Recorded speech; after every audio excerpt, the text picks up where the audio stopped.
Olá a todos e sejam bem-vindos a mais um episódio do podcast Facility Management Sem Mistérios. Meu nome é Thiago Santana e nesta semana nós vamos abordar a terceira parte da entrevista com Charles Domingues, onde nós falamos os outros dois últimos episódios sobre aspectos de tratamento de água em sistemas de refrigeração. Nessa semana, para encerrar esse bate-papo, nós vamos falar especificamente para você que está às voltas com uma reforma, um retrofit, uma nova instalação, que cuidados você tem que ter para evitar dores de cabeça e assim melhorar a performance do seu sistema. Acompanhe aí.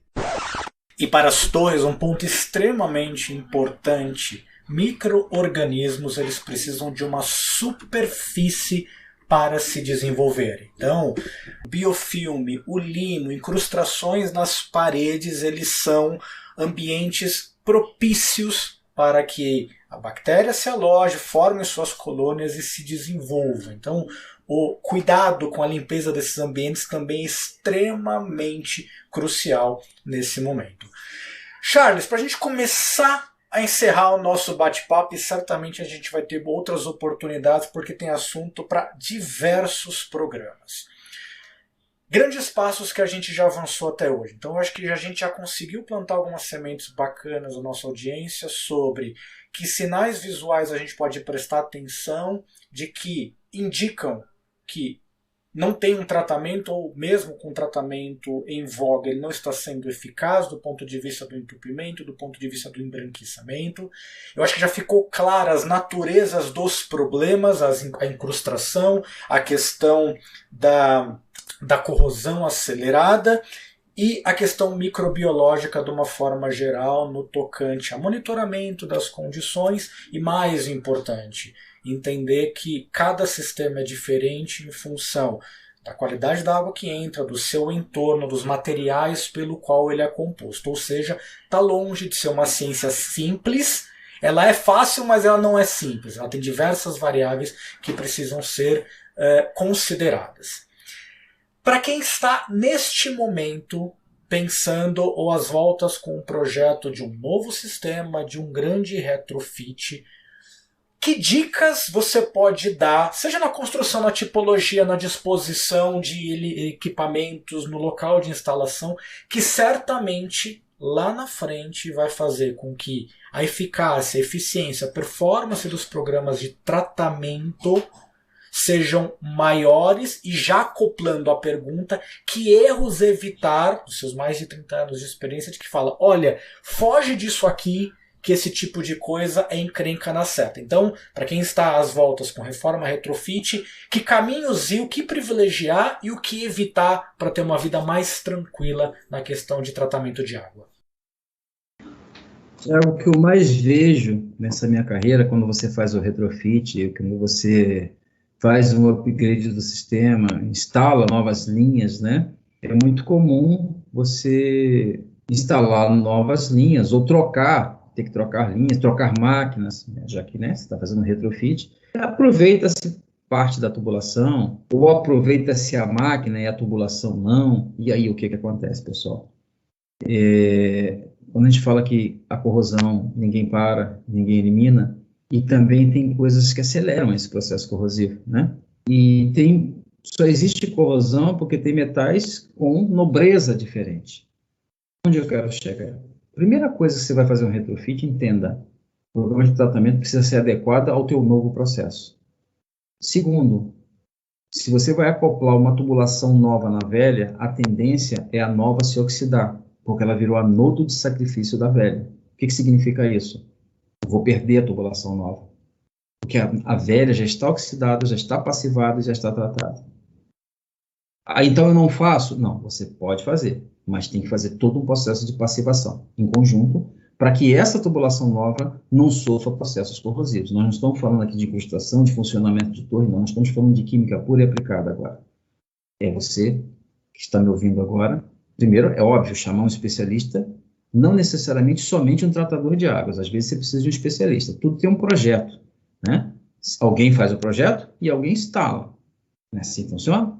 Tratamento, hoje no Brasil, começa a ser assim. Alguém projeta para alguém tratar. Então, o primeiro ponto é o seguinte: se você vai fazer um retrofit, já se preocupe com isso. Se você vai trocar uma tubulação, já se preocupe com isso. E se você for colocar uma máquina, né, um sistema que já existe, mais uma máquina, ou tirar todas as máquinas e trocar por máquinas novas, eu tenho vários clientes nesse estado, é algo imprescindível a passivação desse equipamento. Por quê? Da mesma forma, o equipamento tem aço carbono e o feixe tubular em cobre. E o que vai acontecer? Ele vai ser o anodo de sacrifício, ou seja, ele vai se sacrificar em detrimento do metal que já estava no sistema. Então, da mesma forma, precisa se fazer um processo de passivação. Tá? E esse é o grande erro, é o grande problema que eu vejo no mercado com relação à parte de retrofit. Por quê? Se instala equipamentos novos, se instalam tubulações novas e esquecem de fazer a passivação do sistema. E às vezes pode ser até uma tubulação complementar para um outro ramal, para um outro equipamento instalado, sempre mexer com a tubulação principal, certo, Charles? Sim, você espeta alguém no ramal, é muito comum. Eu vou no meu prédio, no meu edifício, no meu condomínio, no meu shopping, no meu hospital, eu vou instalar mais uma máquina, ou mais um centro cirúrgico, ou quem sabe uma universidade entrou, ou 2 ou 3 salas, e eu puxo do ramal principal uma linha de condensação, ou água gelada, tá? E serve para os dois. E o que faz? Só deixa a linha ali. Daqui a pouco está o usuário reclamando que a água está chegando em péssima qualidade e você fala, não, mas a água que chega nas outras lojas está muito boa, nas outras salas, não. Mas a água dali está ruim. Por quê? Porque o processo corrosivo foi instalado ali. A corrosão, pessoal, existe em qualquer lugar, só que ali ela foi aflorada porque esse sistema não foi passivado. Então, o grande erro hoje, Tiago, o grande equívoco, digamos assim, primeiro, a ausência de conhecimento, e nós estamos aqui para isso, né? Para promover esse conhecimento para o Brasil, é isso que a gente faz dentro da Brava, nós procuramos trabalhar dessa forma, e também na forma privada que nós temos na nossa carreira profissional. Então, a tendência natural das coisas é o ser humano cada vez mais adquirindo conhecimento com relação a isso. Ninguém precisa ser químico, mas a gente precisa entender que problemas acontecem. Esse que o Thiago acabou de falar é o que eu mais vejo. Você espeta uma tubulação na linha principal, e o que acontece? Você perde aquela tubulação. Da mesma forma que se você colocar a máquina nova, como eu falei antes, da mesma forma como se você trocar toda a tubulação e manter os equipamentos. Tudo que é novo vai ser oxidado e vai ter problemas em detrimento de tudo que é antigo, porque tudo que é antigo já sofreu um processo de passivação. Salvo, Thiago, claro, a gente tem que tomar cuidado para não ser leviano aqui, se todo o seu sistema nunca recebeu um processo de um programa de tratamento. Aí o problema é generalizado. Mas agora, se você já recebeu o programa de tratamento, as coisas estavam conformes, controladas, a sua taxa de corrosão controlada, tem como monitorar isso? Tem ferramentas para monitorar a corrosão, tá, pessoal? São taxas de corrosão, tem ferramentas para monitorar a incrustação, que são taxas de deposição, fora as análises, por isso que eu falo que é um programa. Agora, se você fizer isso, e não chamar um especialista para fazer um projeto de passivação, mas é uma linha só, principalmente ela. Tem que ser nela. A tendência natural das coisas é você ter um problema lá na frente de óxido de ferro em excesso e não vai saber de onde veio, e quando for ver, o seu cliente final está perdendo todo o sistema dele que acabou de ser implantado, instalado ou retrofitado. E eu tenho certeza que muita gente está coçando a cabeça, falando, puxa, espetei mais uma máquina e nem lembrei disso. Charles, dicas de projeto que facilitam de instalação, que facilitam demais um futuro tratamento para quem está pensando numa nova instalação, num novo sistema nesse momento. Tiago, a primeira coisa que eu peço encarecidamente, né? Claro que o projeto, ele sempre, que quem faça o projeto pense na passivação, sempre, sempre. Independente do sistema ser novo, o sistema ser usado. Segundo, que a gente procure observar onde está a liberação principalmente de gases de exaustão. A gente não precisa, a gente só tem espaço para colocar as torres. O que acontece, Thiago? A pessoa às vezes olha para o local todo, é tudo muito bonito e quer colocar a torre lá no cantinho. Não tem problema, você pode colocar a torre lá no cantinho. Mas cuidado com as descargas, com a exaustão, com os estacionamentos. Fique atento a isso tudo. Se puder tirar a torre do estacionamento, por favor, façam, que a tendência é receita para perder a tubulação. Se puder, se você não tem como tirar as descargas de gases que vêm de praça de alimentação, não tem problema, converse com o seu usuário, bote no seu projeto que ele precisa jogar aquilo para cima, para mais 5, 6, 8, X metros acima, para que a torre não pegue aquilo, não capte aquilo. Porque também receita para a gente tem um problema de desenvolvimento microbiológico e a reboque disso, a corrosão. Uma outra coisa que eu queria colocar, Thiago, que a gente acabou de instalar um sistema, o cliente tem água e acha que qualquer água é água. Cuidado com o reuso. Né? Eu não falei sobre isso aqui, mas eu queria colocar porque a tendência natural das coisas são as águas alternativas. O reuso não pode ser usado, não é isso que eu estou falando. Tem muita gente que eu vejo, Tiago, queridos que estão me assistindo agora, me ouvindo agora, muita gente eu vejo pegar uma água, passar por um filtro, fazer um processo de cloração, que não deixa de ser um reuso, e colocar nas torres. E às vezes a torre é nova, mas nós vamos trabalhar com reuso, ou a torre nova, ou a torre velha. Pessoal, antes de fazer o reuso e colocar no seu sistema, é uma dica que eu estou te dando aqui, para que esse grande remédio que você acha que é um remédio não se transforme em um veneno na sua vida. Chame uma pessoa que tenha um conhecimento para ver se essa condição, essa característica de água de reuso que você quer usar, ela pode ser implementada nas torres de arrefecimento. Tá? Muitos sistemas já nascem, Tiago, com o processo de reuso pronto. E às vezes esse processo de reuso pronto não prevê equipamentos que nós chamamos de polimento da característica dessa água. E o que significa? A aceleração do processo corrosivo já vem contida na água de reuso. Então, uma outra coisa que eu recomendo, né, como um consultor, como um especialista, que a gente adapte, né, que a gente coloque no nosso processo, sempre procurando um especialista para fazer isso, né. E uma outra coisa é que a gente toma muito cuidado, é muito comum colocar essas torres, né, no processo, e o cliente fala assim, está respingando muito, eu vou botar uma coisa aqui para coletar esses respingos. Pessoal, as torres, claro que tem locais que em excesso, existem ferramentas para qualquer coisa que você queira colocar na torre, existem artifícios para você reduzir respingo, reduzir vento que bate na torre, não reduzir o vento, mas reduzir os respingos gerados por vento, mas aí vem barulhos, ruídos, aí vem pessoas e colocam bandeja coletora, Tiago, e aquele respingo nada mais é do que uma perda em projeto, que quem fabricou a torre criou aquela perda em projeto, que são o que nós chamamos de arraste sobre vazão, que são os respingos, né?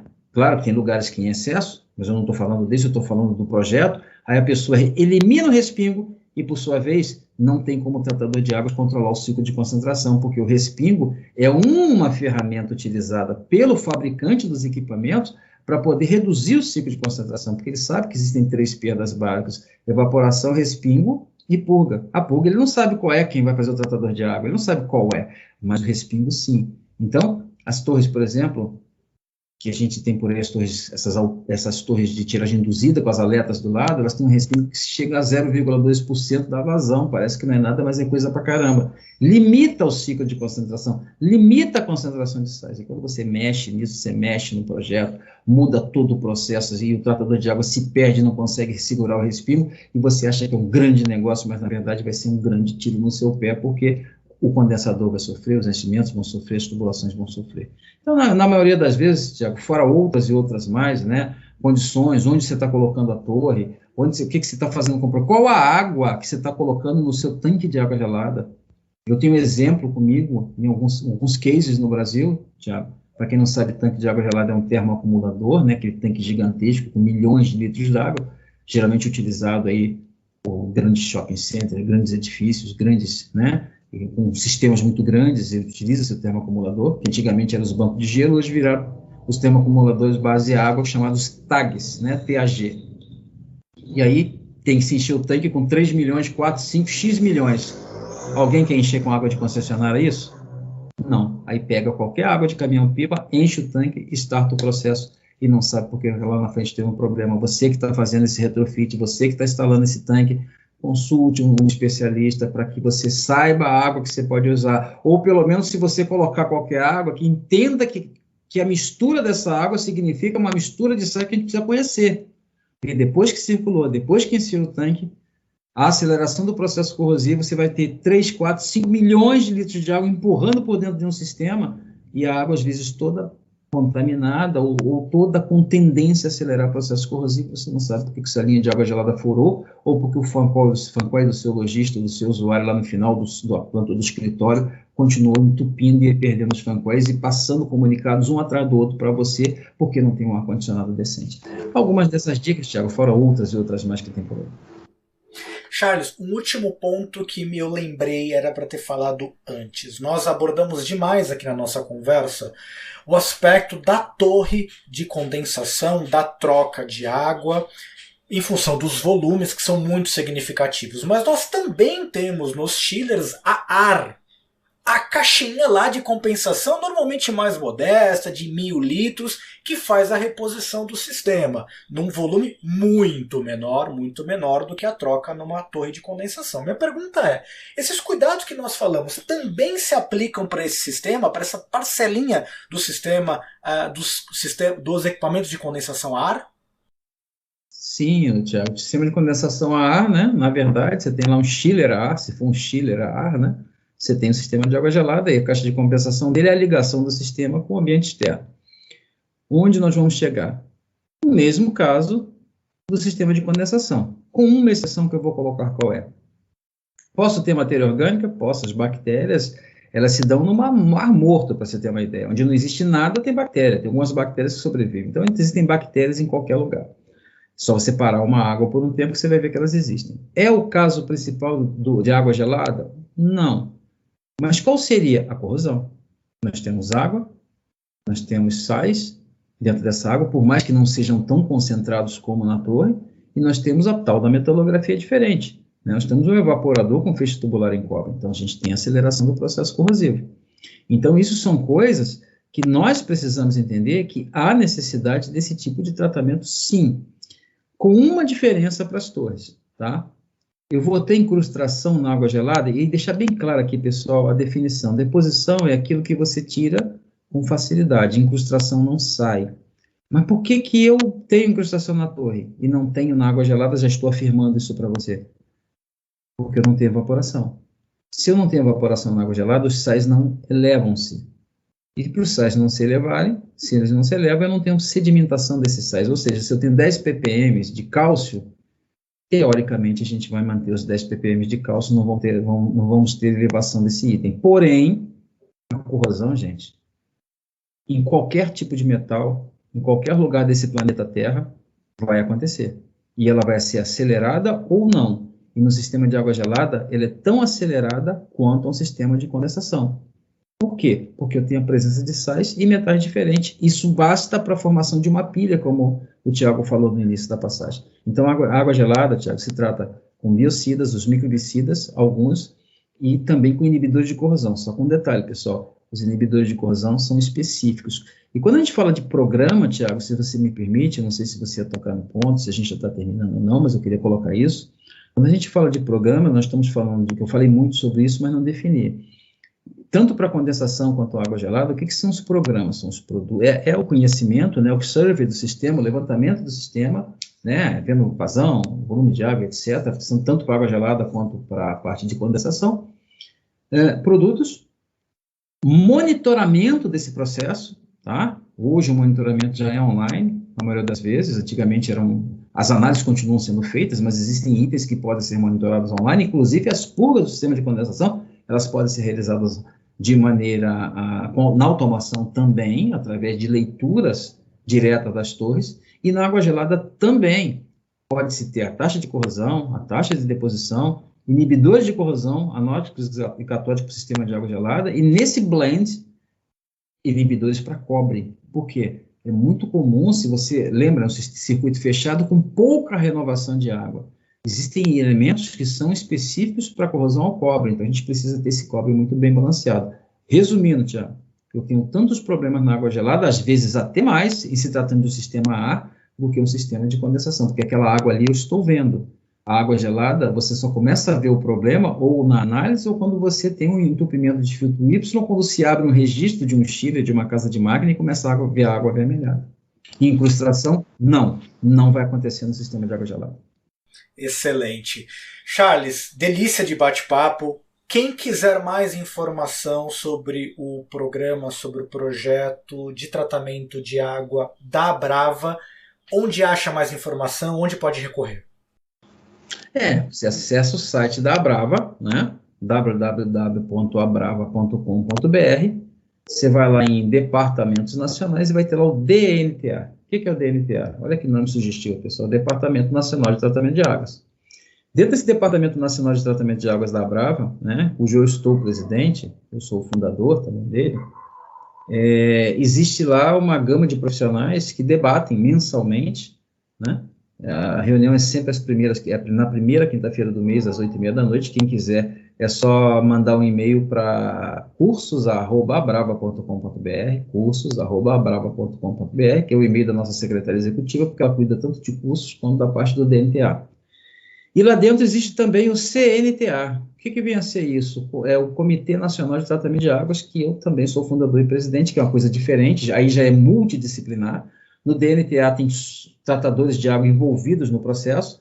O CNTA, que é um Comitê Nacional de Tratamento de Águas, que teve seu lançamento em 28 de agosto.